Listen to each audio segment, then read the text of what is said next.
ಸಂತೋಷ. ನಮ್ಮ ಪಕ್ಷಕ್ಕೆ ಒಂದು ಇತಿಹಾಸ ಇದೆ. 1885ರಲ್ಲಿ ಗೋಕುಲ್ ದಾಸ್ ತೇಜ್ಪಾಲ್ ಸಂಸ್ಕೃತ್ ಕಾಲೇಜಲ್ಲಿ ಬಾಂಬೆಯಲ್ಲಿ 72 ಜನರಿಂದ ಸ್ಟಾರ್ಟ್ ಆದ ನಮ್ಮ ಪಕ್ಷ ಇಂಡಿಯನ್ ನ್ಯಾಷನಲ್ ಕಾಂಗ್ರೆಸ್ ಇವತ್ತು 140 ವರ್ಷದ ಇತಿಹಾಸ ಇದೆ. ಹಾಗೆ ಬಹಳಷ್ಟು ಜನ WC ಬ್ಯಾನರ್ಜಿ, ದಾದಾಬಾಯಿ ನವರೋಜಿ, ಹಿಂಗೆ ಆ ನ್ಯಾಷನಲ್ ಕಾಂಗ್ರೆಸ್ ಒಂದೊಂದು ವರ್ಷದ ಸೆಷನ್ ಒಬ್ಬೊಬ್ರು ಹೆಡ್ ಮಾಡ್ತಿದ್ರು. 1885 ಫಸ್ಟ್ ಸೆಷನ್ ನಡೀತು ಡಿಸೆಂಬರ್ 27-28. ಆಕ್ಚುಲಿ ಅದು ಮೊದಲು ಪೂನಾದಲ್ಲಿ ನಡಿಬೇಕಾಗಿತ್ತು. ಪೂನಾದಲ್ಲಿ ಕಾಲರ ಔಟ್ ಬ್ರೇಕ್ ಆಗಿದ್ದಕ್ಕೆ ಬಾಂಬೆಗೆ ಶಿಫ್ಟ್ ಆಯಿತು. 1885 ಇಂದ ಪ್ರತಿ ವರ್ಷ ಒಂದೊಂದು ಕಡೆ ನಡೀತು. ಅದೇ ರೀತಿ 1924ರಲ್ಲೂ ಅಧಿವೇಶನ ಬೆಂಗಳೂರಲ್ಲಿ ನಡೀತು. ಇದು ಬೆಳಗಾವಿಯಲ್ಲಿ ನಡೀತು. ಆ ಬೆಳಗಾವಿ ಅಧಿವೇಶನ ಗಾಂಧಿಯವರು ಬಂದರು. ಅದು 100 ವರ್ಷ ಆಯಿತು. ಅದಕ್ಕೊಂದು ಹಿನ್ನೆಲೆ, ನಾನು ಚಿಕ್ಕಬಳ್ಳಾಪುರನ ರೆಪ್ರೆಸೆಂಟ್ ಮಾಡ್ತೀನಿ. ಮಹಾತ್ಮ ಗಾಂಧೀಜಿಯವರು ಬೆಳಗಾವಿಗೆ ಬರುವುದಕ್ಕಿಂತ ಮುಂಚೆ ನನ್ನ ಕ್ಷೇತ್ರದಲ್ಲಿ ನಂದಿ ಬೆಟ್ಟಕ್ಕೆ ಬಂದು ನಂದಿ ಬೆಟ್ಟದಲ್ಲಿ ವಿಶ್ರಾಂತಿಯನ್ನ ಪಡೆದು ನಂತರ ಬೆಳಗಾವಿಗೆ ಬರ್ತಾರೆ.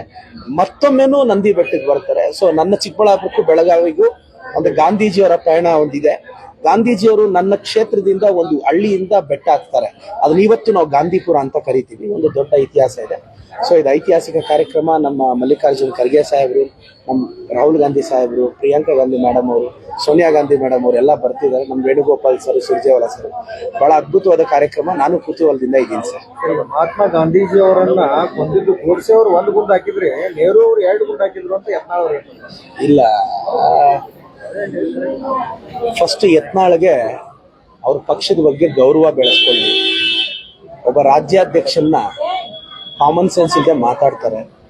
ಯತ್ನಾಳ್ ಸಾಹೇಬ್ ದೊಡ್ಡವರು ಇರ್ಬೋದು, ಅಟ್ಲೀಸ್ಟ್ ಪಕ್ಷದ ಚೌಕಟ್ಟಲ್ಲಿ ಒಂದು ಡಿಸಿಪ್ಲಿನ್ ಫಾಲೋ ಮಾಡಬೇಕು ಅನ್ನೋ ಕನಿಷ್ಠ ಕಾಮನ್ ಸೆನ್ಸ್ ಇಲ್ದಿರೋ ವ್ಯಕ್ತಿ ಬಗ್ಗೆ ನಾನು ಯಾಕೆ ಮಾತಾಡಲಿ?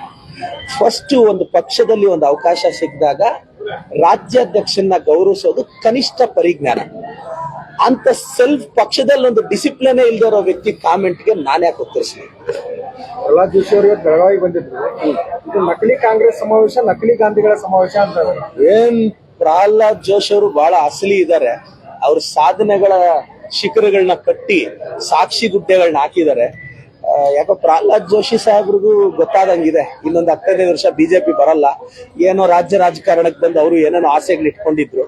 ಒಬ್ಬ ಲಾಸ್ಟ್ ಟೈಮ್ ಮುಖ್ಯಮಂತ್ರಿ ರೇಸಲ್ಲೆಲ್ಲ ಇದ್ರು. ಇಲ್ಲಿ ಯಡಿಯೂರಪ್ಪನವ್ರದ್ದು ಒಂದು ಬಣ, ವಿಜಯೇಂದ್ರದ್ ಒಂದು ಬಣ, ಯತ್ನಾಳ್ ಅವ್ರದ್ದು ಒಂದು ಬಣ, ಒಬ್ಬೊಬ್ರದ್ದು ಒಂದೊಂದು ಬಣ.